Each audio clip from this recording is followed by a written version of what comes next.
Our Sunrise Smart Start begins with breaking updates just into our newsroom from RPD's homicide unit.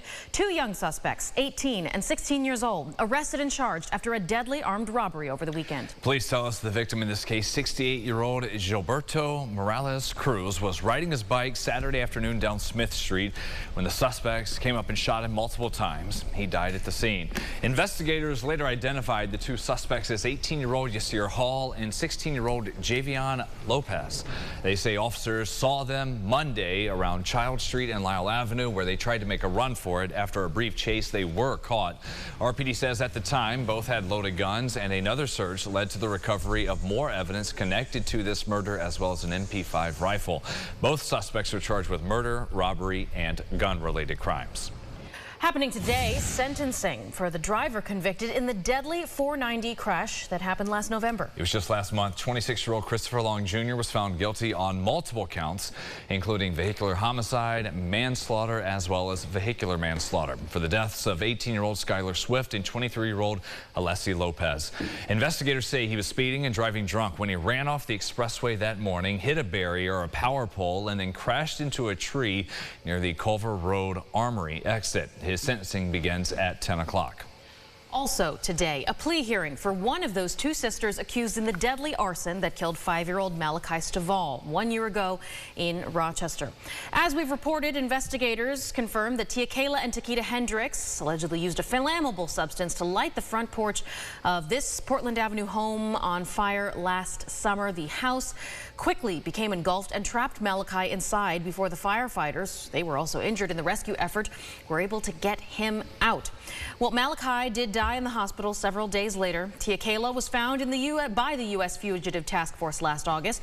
She was taken into custody, and then her sister Takita was arrested hours later. Now, as for today, Tia Kayla is due in court at 10 o'clock. And then Takita, her trial will be scheduled for next week. There could also be a plea made in a disposition hearing today for a woman charged in a deadly head-on crash on Clifford Avenue earlier this year. Back in April, police say Tashara Willis left a bar and was speeding next to another vehicle on Clifford, topping 80 miles an hour. They had Willis was under the influence of alcohol or drugs when she hit another car head-on, killing a man 58 years old. That victim, Otis Johnson, died on scene. Police say they found Willis with 20 bags of cocaine the night of the accident and a license that had been pulled. It was revoked due to 2 previous DWI offenses. She's facing, in this case, aggravated vehicular homicide, among other charges. Her hearing is at 9:30.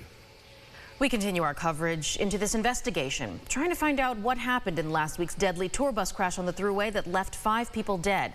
The victims do include a 22-year-old Columbia University student from Beijing, as well as a 55-year-old, 56-year-old, and 60-year-old, all from the New Jersey area.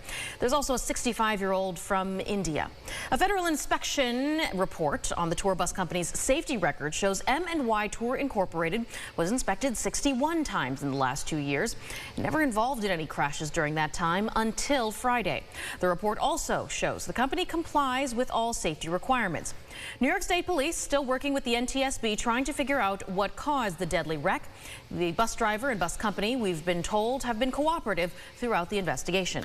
Let's go inside the huddle. A very busy and tough day in the NFL. In less than 12 hours, teams around the league have to cut the roster from 90 players to just 53 for the regular season. That means the Bills will say goodbye to 37 from the preseason roster.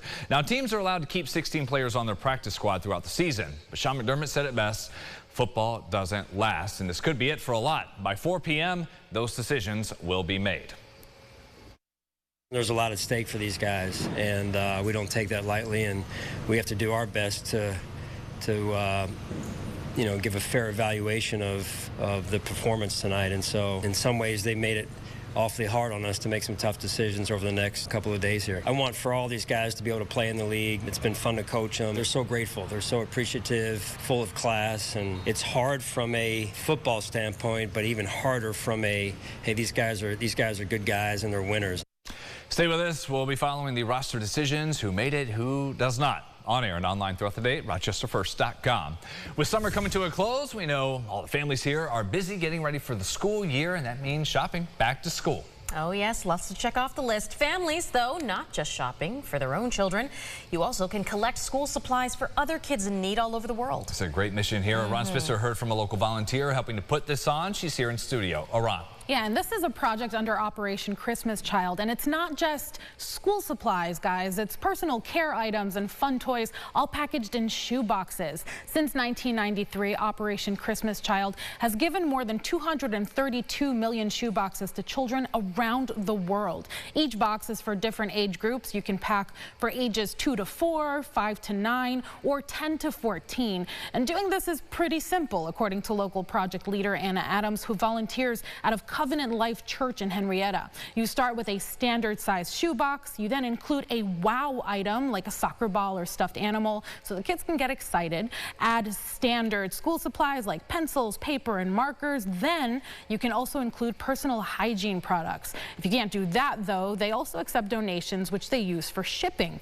Adams says being part of this project reminds her to be grateful for what we can get more easily.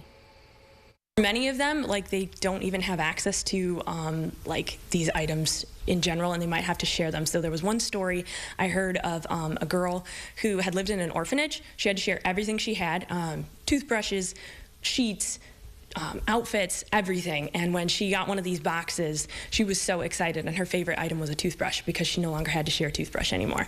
So it's kind of cool when you think about it, but it's mind-blowing because to us a toothbrush is easy. You just go grab it from the store and you have it.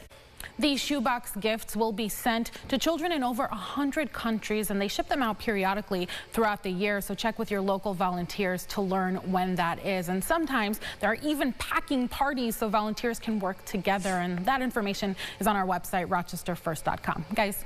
All right, such a wonderful cause. Thank you, Heron. Well, the Powerball jackpot about to jump again to $815 million after there was no winner selected last night.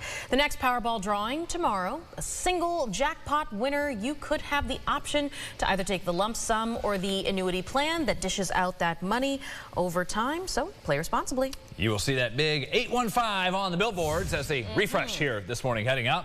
Nice view there from 490. Busy picking up from our Greater Rock Sky Eye. We are looking okay just about everywhere. The one is shown on our map in Greece at Mount Reed and Thorpe Crescent.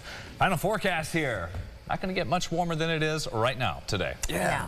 Amazing to see that. Nice cool stretch for you. Mother Nature's air conditioning. You could just shut that HVAC off. So we just have a nice day. Isolated showers coming in. And a few sprinkles around here and there early this morning, but those have faded. Next round is going to be later tonight. Good looking Wednesday for you, turning sunny. And then clouds to sun as we get into Thursday and Friday there. So it's a little bit of a spike in temperatures by Thursday before we clear out. As of right now, Labor Day weekend looks pretty good.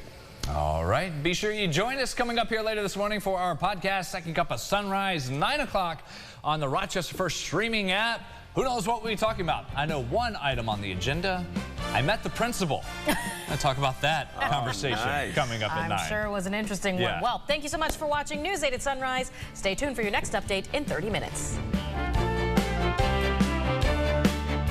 Follow News 8 wherever you are on RochesterFirst.com, Facebook, X, and on our app for news and weather.